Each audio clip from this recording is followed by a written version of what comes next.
2013 அப்ப லண்டனை சேர்ந்த ஒரு ஸ்டார்ட் அப்பான ஸ்கிப்பிங் ராக் லேப்னு ஒரு கம்பெனி தண்ணி குடிக்க வாட்டர் பாட்டிலுக்கு மாற்றா வேற ஒரு விஷயத்தை கண்டுபிடிக்கணும்னு குரூப் ஆஃப் சயின்டிஸ்டோட டிஸ்கஷனோட கடற்பாசி கடல்ல இருக்கிற சில தாவரங்களை வச்சு ஒரு வாட்டர் பபுள் கண்டுபிடிச்சிருக்காங்க. இந்த பபுளை எப்படி கிரியேட் பண்ணிருப்பாங்கன்னு கேட்டீங்கன்னா, கடற்பாசி தாவரங்கள் அதுக்கப்புறம் சம் ஆஃப் கெமிக்கல் பார்ட்டிகல்ஸை மிக்ஸ் பண்ணி இந்த பபுள் மாதிரி உருவாக்கி அதுக்குள்ள தண்ணியை அடைச்சி அதை வச்சிருக்காங்க. இதோட விலை எவ்வளோன்னு கேட்டீங்கன்னா 2 சென்ட்ஸ்.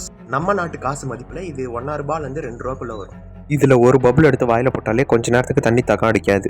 இதால உடம்புக்கு எந்த பாதிப்பும் கிடையாது. அப்புறம் இது மார்க்கெட்ல இல்ல அப்படின்னு கேட்டீங்கன்னா, இந்த பப்புல கிரியேட் பண்ணி ஒரு வாரத்துக்குள்ள அதை சாப்பிட்டுருமா, இல்லைன்னா அது கெட்டு போயிருமா. அது மட்டும் இல்லாம இது மேல ஏதாவது வெயிட் வச்சா டமால்னு வெடிச்சிருமா. சோ இதாலதான் இதை மார்க்கெட்டுக்கு கொண்டு வர முடியல. இந்த வாட்டர் பப்புளுக்கு அவங்க என்ன பேர் வச்சிருக்காங்கன்னா ஓஹோ வாட்டர்.